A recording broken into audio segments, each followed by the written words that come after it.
What happens when you bring the AI hype back down to earth and put 500 serious operators in one room? Well, today I'm joined by the magnificent Christina Ellwood. She's the co-founder of an AI realised community built to help enterprises from pilots to production, but with less noise and more results. My kind of language. So today we'll talk about why the hard problems are now organisational, not technical, and why skills like humility, clear guardrails and cross-team leadership, they're the things that decide whether projects launch or stall. And Christina's also going to preview the November the 5th summit in San Francisco, capped at 500 people, so real conversations actually happen. And happen with cross-industry use cases and practical focus on multi-model strategies, small language models, and a blend of predictive with generative. So if you're tired of endless proofs of concept or stuck in pilot phase and wondering if this is the year that you finally ship to production, there's so much going on, not just in this conversation, but Christina's community that she's built here, and an amazing summit which is coming up in San Francisco. So if you are listening and you're in the Bay Area, I think you're going to want to listen to this because I think you're going to be going, especially having listened to Christina today. But enough from me. Let's get Christina onto the podcast now. So welcome to the podcast. A big thank you for joining me today. Can you tell everyone listening a little about who you are and what you do? Well, thank you for having me, Neil. I'm really happy to be here. I'm a fan of the show. I am Christina Ellwood, and I'm a longtime executive for technology companies. And I also am the co-founder of the AI Realized platform, a community for enterprise executives. Well, it's a pleasure to have you on board today, especially as a listener, officially a friend of the show. But AI Realized, tell me more about what that is and why you felt there was a need to create this kind of community for enterprise executives, presumably an answer to the hype that we've been bombarded with for the last 3 years. But tell me more about that. Yeah, in fact, that's exactly right. It is a response to, in many ways, to the hype. My collaborator, David Yakobovich, and I were running networking events in San Francisco for founders and for executives. And it became clear to us that the hype around generative AI a year ago, or a year and a half ago now, had reached a point where it was necessary to start to counter that hype with some realism and to provide people a way to come together and talk about how to apply this AI and how to apply it responsibly. That was the genesis of the idea to hold a summit, to bring the executives together in a room, have some use cases that they could hear about at scale. At the time, only 3% of enterprises were in production with AI. So it was a very small percentage. Lots of people were piloting and doing proof of concept, but how do you go from pilot to deployment was clearly a bit of a challenge. So we wanted to feature the people who had been successful doing so, and we wanted to provide a way to discuss those obstacles and strategies for overcoming them. And so we formed the summit. Well, at the summit, which was the AI Realized Summit in October, at the summit, we found that we spontaneously formed a community. The executives were, exchanging information on the stage, meeting each other in the hallway and having really deep and rich conversations. And they wanted more. So we committed to doing another summit. And then we also added a podcast, and we added executive roundtables, which we hold quarterly. Those are small group roundtables with executives to go deep on a topic. We have a podcast and we have a Substack newsletter. So we have a number of ways that we support the executives to network with each other, to share their stories and experiences, and also to elevate their brands. The early adopters need to have some visibility in the community that there are leaders that we can look up to. Such a great story, and I love what you've created here, because for the last 3 years, we've seen nothing but AI hype. I go to tech conferences all around the world, and everything, it's almost like every keynote is almost identical. Everyone jumped on the bandwagon. I think it was pretty much, I would say, early this year, a lot of businesses were starting to think, hang on a minute, we've plowed all this money into these expensive tech projects, and all we're left with is something that is stuck in pilot phase still. And that's one of the reasons that excited me and put you on my radar, because you described AI Realized as helping companies move from that experimentation and those pilot phases to deployment. And I think that is one of the most difficult areas right now. So what does that transition look like in practice? And why is it such a sticking point for so many organizations? Is it because they started with tech first rather than problem first, or is it something else? Well, it is a little bit about the tech first problem. I think, at least in the early days, it was. Well, since last fall, we have moved from 3% of companies in production to 20%, 19, 20, something in that range, depending on which analyst report you're looking at. So we have made progress. And some organizations have multiple use cases that are in production and at scale. So not everyone is stuck, but there's still plenty of progress to be made in going from pilot to production. The main frictions for companies today are organizational rather than technical. The technology is pretty evolved and is actually more than we can absorb in many of our organizations today. But the organizational evolution has lagged. We need to upskill our employees. We need to have policies and guardrails and so forth in place for people to be able to operate and move freely. We need to have ways to have guidelines for how do we know when it's okay to deploy. We've heard some cases of where companies have gotten to the point of being ready to deploy, and they just can't quite get that okay from the board or from the leadership team to go ahead and open it up. They want to just maybe a little more testing. There's a little hesitation. That is understandable given the scope and the impact of this, of the power of this technology. AI is not just generative AI. It's also predictive AI and it's machine learning. There's many forms of AI.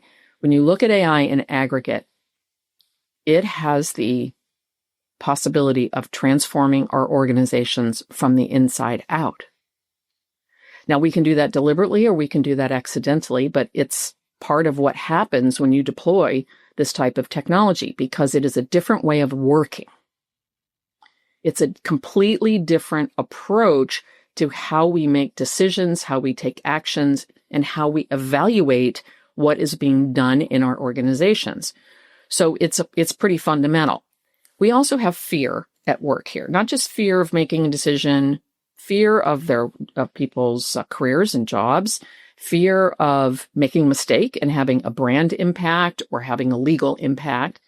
There are concerns that are valid and they must be addressed, but they are addressable. And this is the reason that these production use cases with the larger companies, like we select people for the stage at AI Realize Summit that are Fortune 2000 companies, so that they are at scale. They have every kind of complexity that you can imagine. And many of them we even choose because they're regulated entities. So they're in healthcare or they're in financial services or things like that. So that the executives that are in the room are able to see that it is possible to do, but how exactly what you have to do to be able to do it is what then gets the focus. Oh, good. If I can do that, how do I do that? So I would say that's the biggest impediment today, the organizational impediment. And I can hear people thinking about this all around the world, nodding in unison, because I think everything you've just mentioned will resonate with people all around the world. And that brings us to the 2025 AI Realize Summit, which I believe is coming up in San Francisco. So when is it? What can attendees expect from this year's program? And is there anything different from last year's event? Maybe anything that you've changed or freshened up? I've realized I've given you about 6 questions in one there, but I'd love to find out more. No worries. I'll see if I can get answers for all of them into a nice compact answer. AI Realize Summit 2025 is on November the 5th in San Francisco. The format is similar to last year, but of course, what happens in the room is about who's in the room. Yeah. So that's going to determine the experience that everyone has. And in fact, we like it that way. We want high quality and intimate size groups so everyone can meet everyone. So last year we had 200 people in the room. This year we hope to have 500 people, but we plan to never exceed 500. Brilliant. Because with 500 people, you have a very high probability of being able to meet everyone that's there over the course of the entire day. And we do afford a lot of opportunity for networking as well. So there will be Fortune 2000 use cases as we had last year, but they will be different. We focus on cross-industry use cases. We want to see variety.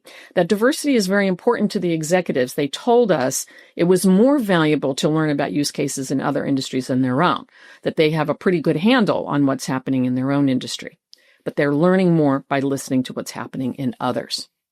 We also look for diversity in the use case and the role. So they're not all in engineering or in product or in finance or in marketing. They vary on what area they are covering. So we'll have diverse use cases, and we'll talk about those same strategies for overcoming challenges related to security and data and operations and infrastructure, which is sort of the technical part of the challenge.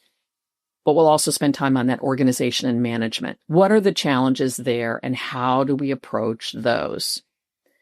So those are your main elements. We have keynotes, of course, that will give us a good grounding in with the state of the market. And we'll have a special keynote by Eric Siegel, the author of the AI Playbook, who is an expert in predictive analytics. And he'll be talking about the combining of predictive analytics with generative AI. Interestingly, we have a really wonderful use case that's going to be presented by Adil Ajmal from Fandom, which is a huge fan website that, in fact, it's the fourth largest source of data for training the LLMs. That's how big their website is, and their amount of traffic and engagement and so forth they have on their website. So he'll be talking about that magic combination too, because they use predictive analytics in their ad serving in addition to generative AI in order to be able to provide both brand safety and brand suitability. So we're going to see that combination. We'll also hear about small language models and multi-model. Many companies are using more than one model. We'll hear a bit about what GAI Insights calls own your own intelligence. This is the idea of having the model within your organization's security perimeter so that your data does not leave your organization. So we'll hear about using multiple public models, multiple model types like large and small, and using them behind your firewall and in the public sphere. We will probably not hear a lot about edge AI in this particular round, even though that is an area of emerging development. And we may hear some about neurosymbolic AI because we have a Claude Quiho from Zscaler, who's the chief AI officer there, and he's been in deep learning since I don't know, at least 20 years when he did his PhD at Stanford. And so he will be talking a bit about agent systems, but also I think about neurosymbolic AI, which is an emerging area as well. There's so much I love about what you said there. There's this whole feeling of less is more sometimes, limiting your capacity to a maximum of 500 people, talking about small language models, not just large language models, cross-sector variety, getting all these people into a room and such valuable conversations and allowing people to think outside of their own industry. And before you came on the podcast, I was doing a little research, and I see that you've brought together speakers from companies from Amazon and Audible to EchoStar and Sling TV, Red Hat, Mondelez and Zscaler. I've got to ask, how do you select voices to feature, and what kind of stories or insights are you hoping they share? Because you've got a great eclectic mix here. Yeah, thank you very much. I think it's really important that we do represent that level of diversity of application and use case, both so we can learn from each other, but also so these executives meet each other, because that helps them to understand they are facing common challenges. It's a little bit like putting our children into public school so that they learn how other people who aren't like them live. we gain a deeper appreciation for each other and for our commonality as well as our diversity. So we start by looking at the use cases that they're talking about in the public sphere. One of the challenges for selecting really top-notch speakers is they have to have permission to speak from their companies. And if they're a publicly traded company, that can be a bit of a gauntlet to run. So we try to find folks who are already talking about their public use cases and then ask them to talk about them in a somewhat different way, to talk about how they did it and what challenges they ran into and so forth, rather than just here's how we've saved a lot of money or how we've made money and sort of a superficial. As you mentioned, one of the things that we hear regularly from the executives who engage in our events is that they are they walk away with things they can use the very next day, whether that's a roundtable or the summit. And so that standard has to be met by having the details be in the use case. So we start with the use case, find executives in multiple industries who are talking about interesting use cases, and then discuss with them whether they are prepared to be able to talk a bit deeper about them. We then work with, there's many types of companies out there doing this work. So we want to represent not just the largest companies, but also companies that are in the mid-tier and who are working across companies. So we might have someone like Capgemini or Deloitte at the conference who are working across many, many, many, many companies and can talk about what's working and not working and these strategic approaches to addressing the challenges. So we'll have startups. We'll have startups that are on the larger side because they need to actually be in market and engaging with their clients in adopting their use cases. And then the consulting firms that are able to provide that really broad perspective. So those are the main kinds of people you're going to see on the stage. Keynotes can be from analyst firms, like we have John Sviloka from GI Insights, who's going to be keynoting this time. And I mentioned Eric Siegel earlier. So our approach is to look for what is valuable to the executives that are going to be in the room. What do they need to hear this time? Who can cover those things? So that's why I can tell you that we're going to see multi-model and we're going to see small language model and so forth, because I know enough about what they're doing at this point to know that they're in a position to talk about those things. And I think after 3 years of talking, experimenting, testing, one of the things that I love about what you're doing here is that one of the big themes this year is accelerating deployment velocity while also being responsible. So how do you balance the pressure of moving fast without the need for, or should I say, with the need for governance, stability and ethics? Because huge balancing act, isn't it? It is indeed. Well, and the speakers at AI Realize Summit on November the 5th will be talking very much about that, because that is the challenge that they are facing in getting into deployment. The technical piece is the first step. How do we address the use case? You asked earlier about, did the technology come first or the use case? Very often in the AI space, the very first use case they tackled, they found. They didn't have a use case and found AI. They had AI and they found a use case. That's not necessarily the true today, but it was true a year ago. So the challenges are a key component of what we'll be discussing. The guardrails and governance policies and security, believe it or not, have been an advantage for the largest companies. They have more sophisticated teams for doing that work. They had more elaborate and deeper policies in the first place. They had mechanisms for training their teams. They had ways of indicating what data could be used and for what kinds of purposes. So they just expanded, if you will, the sphere of responsibility for their governance and security and compliance. Not just the teams, but their footprint, if you will. It was a little harder for smaller companies that maybe had a less robust system because they didn't have things that threatened in those particular areas, and now they do. So they've had a little bit more work to do. A common solution for mid-tier companies, actually, this is really true in larger too, but I think it's more instructive to talk about the mid-tier, is to form an AI committee. or an AI council. Yeah. And some of those grow up through the organization. We have two very talented people who will be on the stage talking about this topic. One from Red Hat, Mandy Elliott, and one from Car Gurus, Sarah Rich. And they both were tapped by their organization. They were early adopters. They found themselves helping their peers. That was noticed by their leadership team, and they were tapped to form or lead or participate in an AI council of some sort, so that employees had a place to go to get their questions answered and to understand what the rules of engagement are. So that's a solution that has helped on that responsible front that you brought up.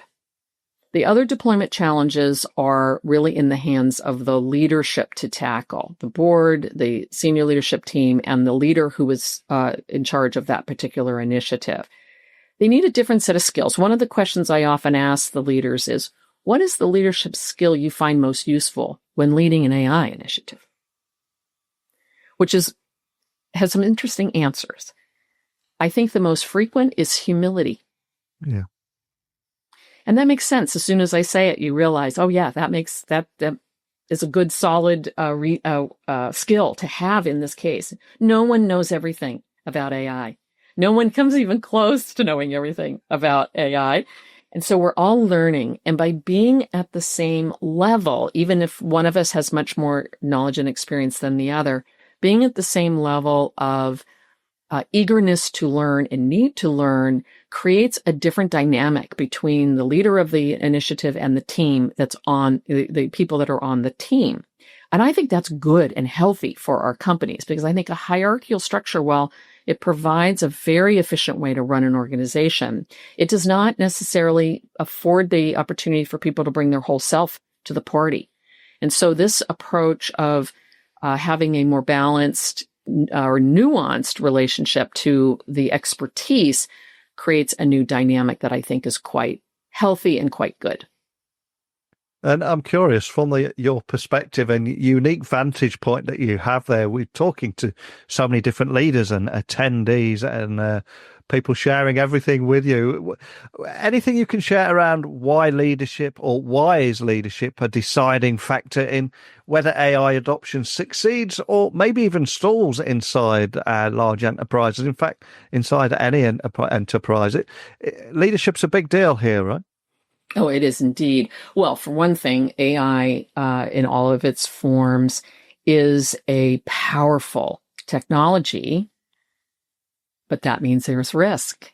Yeah. And the job of the board is to shepherd the long-term future of the company, and that includes mitigating risk. And the responsibility of the leadership team is to mitigate and address risk. So they also need to provide a stable environment in which the business operates and the customers can count on the business to be there in the future, which requires operational robustness. So that runs counter to a disruptive technology. If you bring a disruptive technology, you are disrupting. You are not creating a stable environment. So it's a balancing act, and the leaders need to be facile in balancing those two parameters. And I think it is a true requirement for leadership as opposed to management. I think we have had a tendency to lean into the management side of the leadership skill rather than the leadership side of leadership skill. And this is really giving a way for true leaders to shine. Now, early adopters are always in that mode, right? We have early adopters who are always willing to take a risk and create a breakthrough result through the application of novel technology, or at least innovative technology. So the more exceptional is the leaders who otherwise wouldn't be doing so. And what they tell me is there is deep satisfaction in having the opportunity to lead in something that people are so excited about and recognize as a new era that they are entering in their careers. So there's a kind of excitement that they find gratifying. The fear element has to be managed, but that's a little bit easier for the leaders to do because They're always dealing with people being unsure of themselves or being fearful at some dimension or another, because human beings are human beings. And when you give them a challenge they've never faced before, it's scary.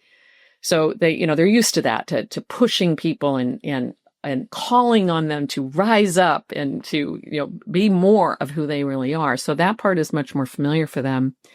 But this, what does my career look like in the future, and how am I going to be measured? Am I going to be measured, pari passu to my agent, or and did I create my agent? Do I have any control over my agent? These kinds of questions are important, and they're unknown. And looking ahead, I mean, what would you say, or what would you ideally want, some of the big takeaways that you want all executives to leave with, both from the summit and indeed for those people located around the world that are just engaging with AI realized throughout the year? What do you want them to walk away with? Any key messages there? Yeah, I think first, the technology is ready for you to adopt, and it is powerful, and it is worth the trouble. I think that if anybody who's not already in the game needs to hear that. The organizational changes and challenges are the main impediment. So I want people to walk away with strategies for dealing with that and a commitment to deal with that in their organizations, starting with the initiative that they're leading, but reaching beyond that. One of the areas of future leadership is going to be cross organizational leadership. So you might be in the engineering, department and be leading an area in engineering, but not really working cross-organizationally with, say, the product team or marketing team or finance team or operations team.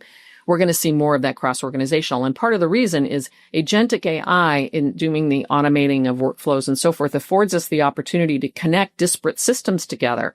So the systems that are operating in one department can be used in tandem with those in another department in a much easier way. So you can use data across those siloed data systems and those operational systems. And so we're going to need to be able to work across our organization. So I want them to understand that and to be ready to go out and tackle that.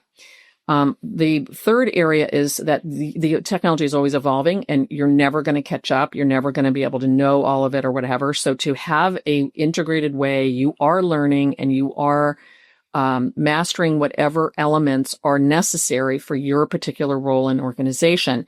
If you're not using it today, please at least get your toe in the water by using a ChatGPT or a Claude or a Gemini to do personal things, do things in your personal life, so that you have an understanding of how these tools work and how they don't work, where they go awry, and so forth, so you have a better appreciation.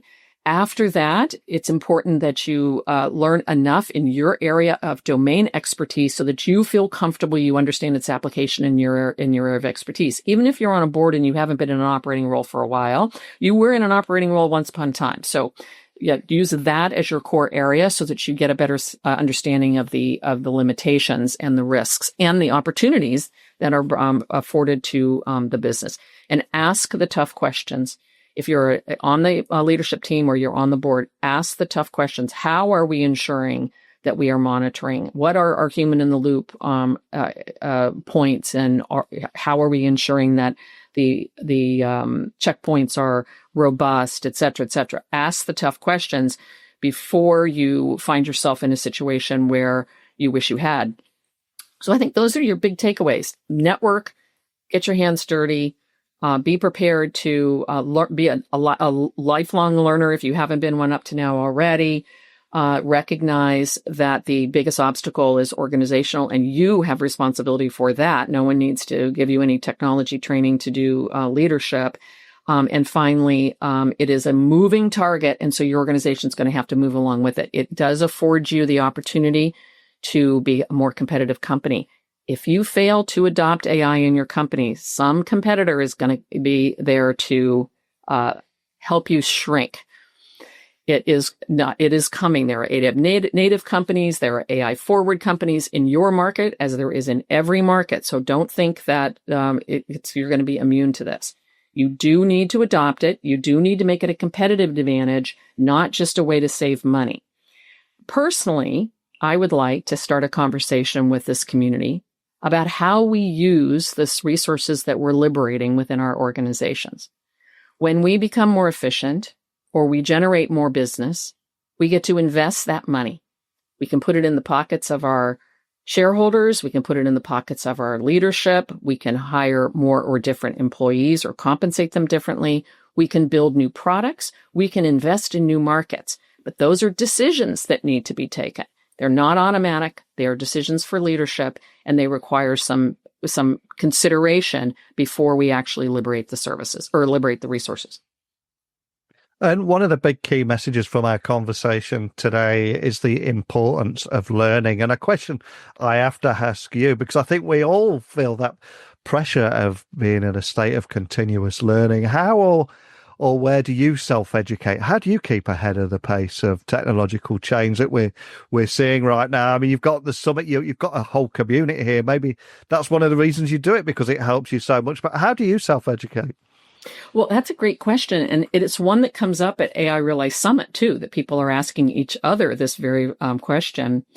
So I'm going to give you a couple different areas that I use. One is if you're looking to learn from your peers, the AI Realize podcast and the Substack newsletter are great places to stay abreast of what your peers are doing, what frameworks they're using, that type of thing. If you're interested in having hands-on type learning and rolling up your sleeves, I recommend Section AI that has wonderful training programs. Some of them are free, but they're very economical and they're extremely well done. Many of them are delivered by human instructors, but some of them are delivered by what they call Professor AI. The second is a YouTube channel called Multiply. The Y is replaced by AI, of course, because all things are replaced by AI. Multiply is a channel run by a gentleman by the name of Isar Matus, and his videos are a wonderful way to learn, and they're available free, of course, on YouTube. So that's what I would do if you were looking for something that was formal training. If you're looking to stay abreast of the news, the GAI Insights, the generative AI analyst firm, GAI Insights, has a free daily newsletter, and they curate the news of the day and categorize it as essential, important, or optional for executives. So that's a very, very useful newsletter. You can sign up for that at the GAI Insights website. And I should mention that their conference is coming up on September 29 and 30. And that's, if you're in Boston or on the East Coast, that can be a very good place to go to meet executives and to learn as well. Then I would say the final area for sort of continuous learning is the Learning Lab that GAI Insights runs on Monday nights at 4 o'clock Pacific, 7 p.m. Eastern Time, where they have a community. It's over 3,000 people in this community who come together, and there's a guest who presents some, tool or some experiment that they've run. And we all learn together in a community environment. And there's a wonderful network of people that you can then reach out to when you need help with something that you're working on, or they bring you opportunities as well to speak or to present your work in other circles. So the Learning Lab is a virtual meetup. And again, it's a free resource. It's available to you every single week. Oh, wow. There's so much that I'm going to be adding to my routine for sure. And one of the things that I always try and do on this podcast is create a dialogue rather than a monologue. And let's break that fourth wall. So finally, if there is somebody listening in AI initiatives inside their organization, maybe they want to get involved with AI Realized, whether through the summit, roundtables, podcasts, or any of the content that you're producing here, where should they go? Where would you like to point people? Well, that's a great question. First of all, we're always looking for volunteers. We're a volunteer-based organization. We're looking for sponsors and subscribers that can help us to have the funds to be able to hold our events. The AI Realized website, which is airealizedsummit.com, will allow you to get on the wait list for tickets for AI Realized Summit on November 5th in San Francisco. It will let you raise your hand to be a speaker or to become a sponsor. That same website has a tab for the roundtable. So if you're going to be in San Francisco on September 17th, you can sign up for that roundtable right there from the website. It also has all of the podcasts. So that website is a good central place. Our Substack is AI Realized Now. So that's a good way to get access. If you are a writer and you have an article that you would like to propose to be published or republished, on AI Realize Summit, you can submit that to info@airealizesummit.com, and we'll evaluate it and let you know if we can add that into our rotation. And if you are interested in being on the podcast, you can also reach out at info@airealizedsummit.com. But I hope to see many, many of your listeners on November 5th at AI Realize Summit in San Francisco. It's one day that will set you up for a successful year. So please come and participate and share your wisdom with the other executives in the room. And that is one hell of a call to action for everyone listening there. I would urge you, if you're in the area, please check it out. I mean, just listening to you today, how you're empowering decision makers to make informed decisions about AI investments, fostering innovation, bridging knowledge gaps, championing ethical AI. But I think more than anything, one of the things that I really love is how intimate you're purposely keeping this with that max capacity of 500 people, but also introducing the variety and cross-sector and getting people thinking outside of their own industry. Pure gold from my side. So just thank you for spending the time to sit down and share your story with me today. Really appreciate it. Well, thank you, Neil. It's been my pleasure. I've really enjoyed it, and I feel honored to have had the opportunity to be on your show. So what stood out for you? The tech or the leadership muscles that it takes to use it and use it well? I think Christina's message is simple. The tools are ready, the bottleneck is actually us, and the learning never stops. So if you want a seat at AI Realised on November the 5th, please join the waitlist, bring your toughest questions, and before you go, add one more to ours for the community playlist and bookshelf. What song would you pick and what book has generally shaped how you lead? I'd love to hear from you on that particular question. And if you attend or thinking of attending AI Realize, if you learn anything, please, as I said to Christina, this is a dialogue, not a monologue. So keep your ideas and observations and insights coming over to me. And you can do that by emailing me, techblogwriter@outlook.com, LinkedIn, X, Instagram @Neil C. Hughes. And remember, there's 8 other podcasts at techtalksnetwork.com. But that is it for today. So thank you for listening as always. And I'll speak with you bright and early tomorrow. Bye for now.